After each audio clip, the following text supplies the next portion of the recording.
I hope everyone is feeling good. After that, it will be after 3 hours and a half in just after the screen. If it was not the COVID situation, you should go out, go to the nature, take some deep breath and everything. That's where I'm coming from, in fact. So I'm mostly based in Singapore, but I grew up in a small farm in France. And I would say that when I was a kid, and even when I had your age, I was clearly not thinking that I will have the same, probably not the same future that's what I have now. So now I'm living, I'm not even in Singapore right now. I'm in Hong Kong because I cannot go back to Singapore. And I'm going back to France in a few weeks. And in fact, I don't have any apartments where I can live since August 2018, so almost 2 years. So I'm living like a nomad around the world, having a company based in Singapore. And I grew up in a farm when I was a kid. So what could be the path that is taking you to that? You don't know, to be honest.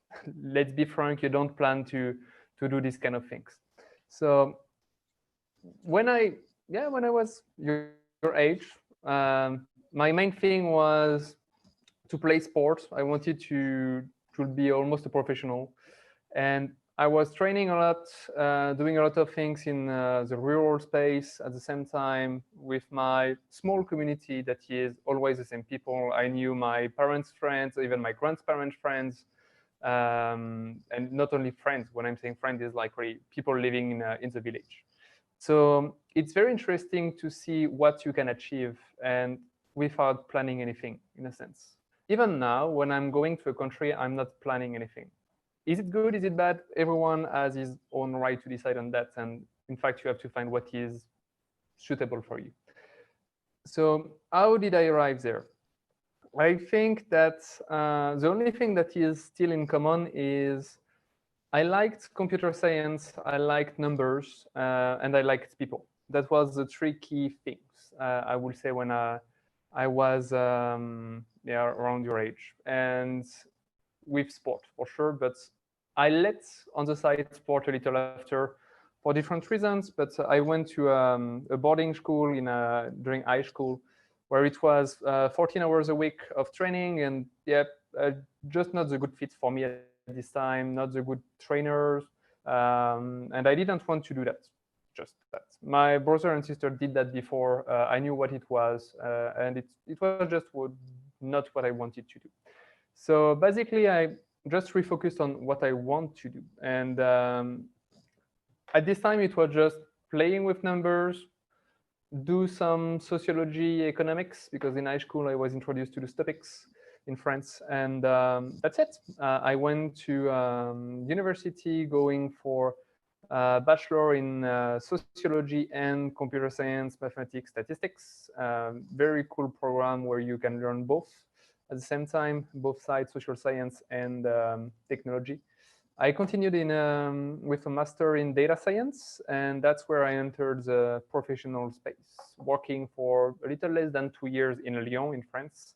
And I had the opportunity to go to Singapore, but again, didn't plan anything.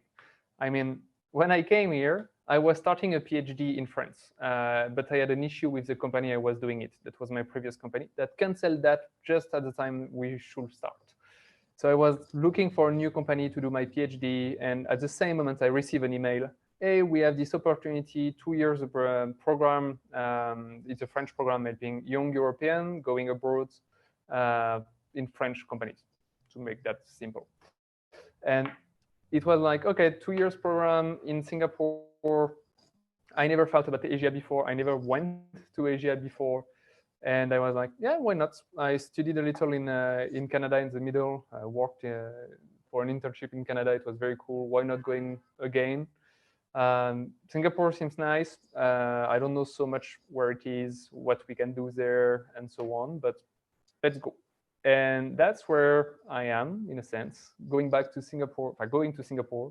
And 4 years ago, it was not at all my life. It was planning to continue to be in the university side, doing some research, applied research for sure. But yeah, so if you look at all these steps, and 2 years after my contract, I was supposed to start to think again of my research side. But in fact, I created my own company in Singapore. So why I created that? Because I was looking for more purpose in my life, in a sense, more purpose in my actions. Because I was doing a lot personally, but I wanted to do more, more as an organization, more as a data scientist, because you can do a lot of things with numbers and technology, but it's your role to apply that on the topics that you want. So if you don't want to apply that to just financials and so on, you have to find something that is more meaningful for you. Climate change, social change. Why not? Is it possible? That's where it's more difficult. In a sense, you have less positions. It's more difficult to find opportunities. So I created my own opportunities by creating my company that is providing these kind of services for those organizations. And even if we go always on the flexibility and the adaptability, that is for me, at the end, one of the most important things. And it's not something that you learn, it's something that you experiment. Now, I'm canceling my employment pass in Singapore, so I will not stay so much more in Singapore.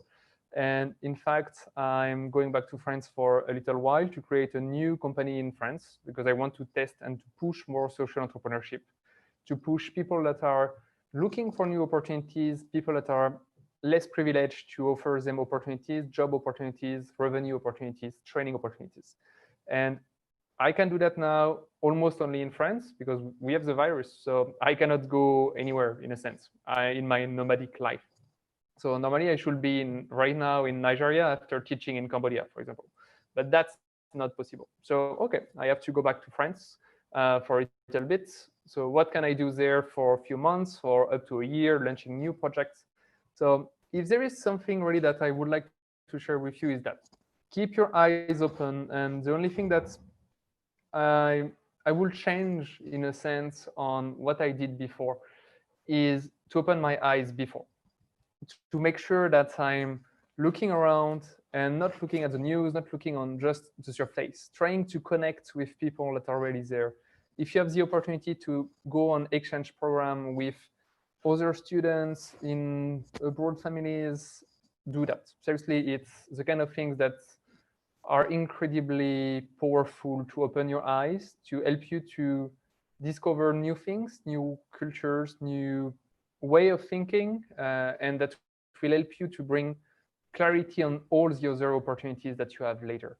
So if you have at a point experience what it is to travel alone, to take just a transport alone and so on in a place where you don't know anyone, where you don't speak the language.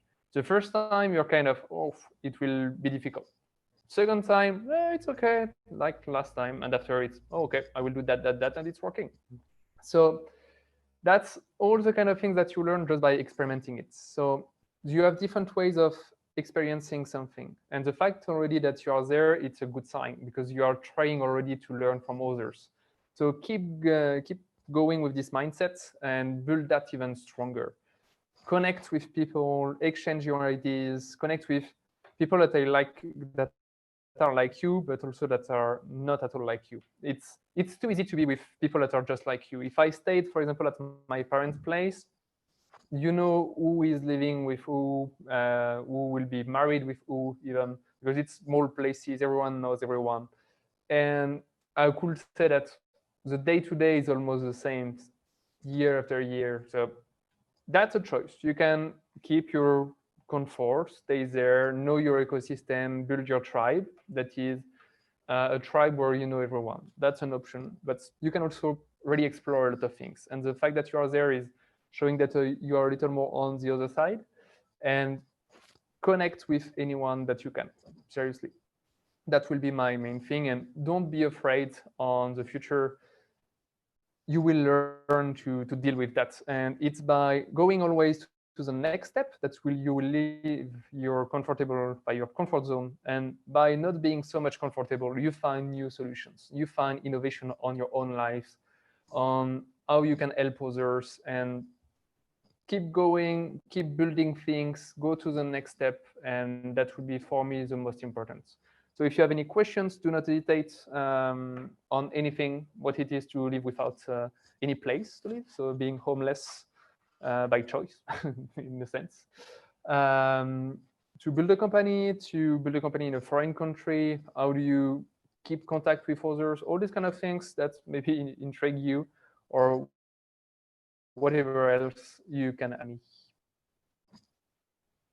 Yoann, thanks for that. I'll just make a comment that you're not really homeless. Home is whatever you are. Like home is with you, and people should Exactly. learn, to have the home inside, and then it doesn't matter where they are. Exactly. So I'll get it back to you guys. And if you feel shy to ask the question directly, no, feel free to do that in the chat. Yeah. No, send it to everybody or send it privately to Yoann. And that way you can carry on the conversation because you have another 7 minutes or so until we go for the big game break, which is kind of the end of all sessions. But please go ahead and ask him anything you want about changing countries and being always on the move and everything else, like the World Economic Forum, whichever made you click. He's here to help us with that. So. Yeah. And community is a big thing. You are bringing the World Economic Forum, but for example, I'm also part of the French Tech in Singapore. That is a huge community of entrepreneurs coming from France, but not only, and it's helping a lot. That's where you build your tribes and your networks, and that's definitely something that is very, very valuable. Just to give you an example on how powerful it could be, I was able to bring some lights and equipments to students in India that have access to none of these things. I didn't know them really well. I just knew someone that shared with me the needs that they have. And I was just sharing with them that they could find support with organizations like Decathlon, where you have all the camping, sports, and other outfits and so on. And I just sent a WhatsApp in our group in the French Tech saying, "Hey guys, I have this project. I want to help them, but I think that Decathlon can help on that. I'm not really sure. If you think that it's possible, just let me know. You have my contact." A few days after, like 8 days after, I had the contact of the director of Decathlon in India, and at the same time linked to the foundation in India that was keen to share all the goods that we were looking for. So that's where connections and being open to others. And in a sense, I was able to have that as a gift by the community because I'm giving to the community. So I'm always sharing a lot of articles, animating events, all these kind of things. So when you take the lead, when you push things, it's always paying back.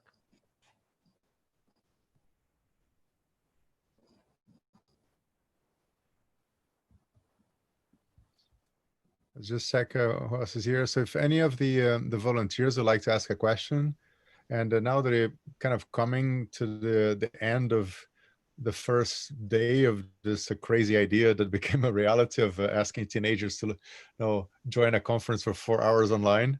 If someone had told me like 6 months ago that I was going to be doing that today, I would definitely not have believed in the person. But yeah, so if you have any comments in terms of the form, in fact, Yoann, why don't you tell us your experience in terms of being invited, deciding to join, what are the reasons why you decided to join? I didn't send a speaker's brief until yesterday, so you're like, oh, probably not really knowing what's going to happen today. So could you tell us a bit more about this whole process?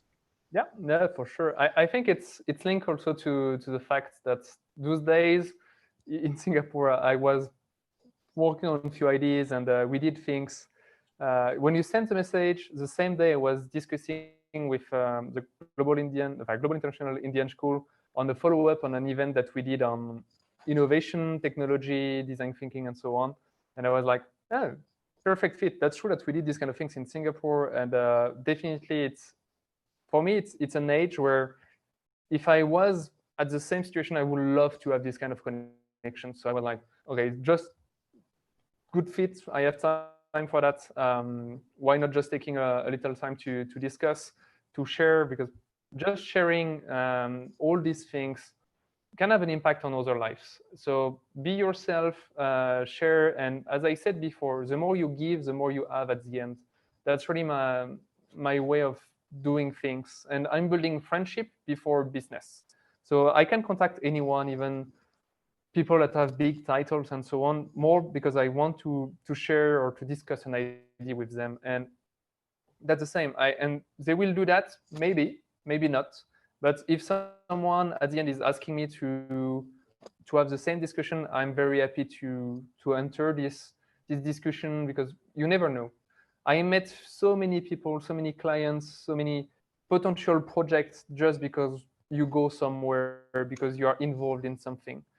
And maybe in 10 years, you will remember that there is a guy that was doing data science and so on, and you will look online and you say, oh yeah, that's this one. I have this project there, and we will collaborate. And that's the kind of thing that would be awesome, to be honest. So that's the kind of things that we can push further. And to help the youth, it's very important. The youth is always like the next generation that will start to decide.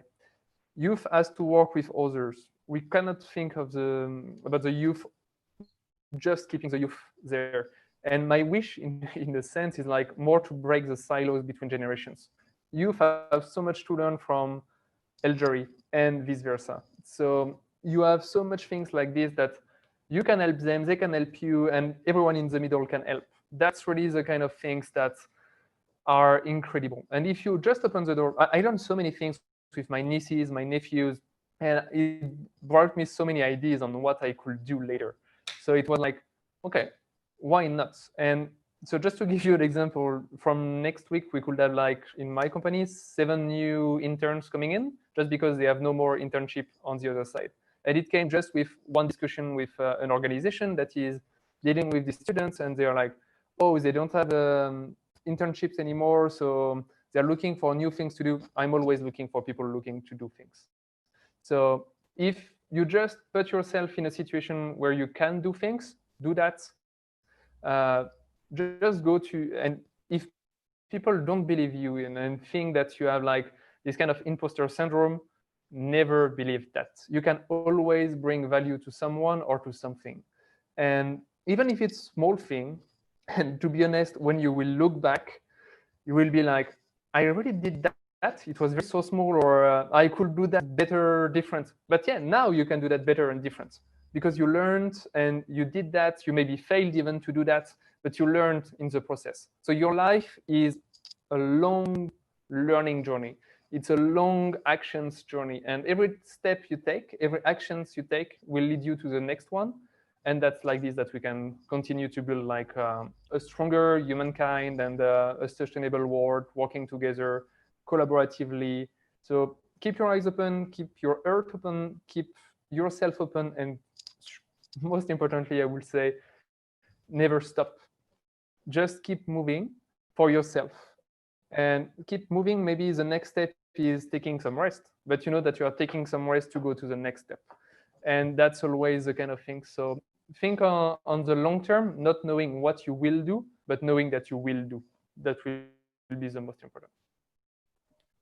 Yeah, I'd also like to ask you to ask not necessarily a question, but ask for answers. Like, do you have a problem that you're facing today in your life, in your job, that you don't have a solution for, that could benefit from having multiple opinions, and that you could have a bunch of teenagers helping you with? So just ask them how to fix your problems. Yeah. I know it's a tricky one, you never do that. My main question for you is, how can we all together build a world where there is no frontiers, where there is no border? And you are the one that can do that. We are the one that can do that. It's not existing now. It will be a long journey. But the fact that you are there, all connected together, potentially from today from Singapore, but if you take like the next days or like global events, it's how do we bring all I would say all the people together to build a sustainable world without border? That's really my dream. That's really the thing that I cannot solve right now. It's because I'm working in Cambodia, I'm working in Nigeria and so on, but there is still like the limit of each country. So let's keep the culture of everyone, but let's build a together.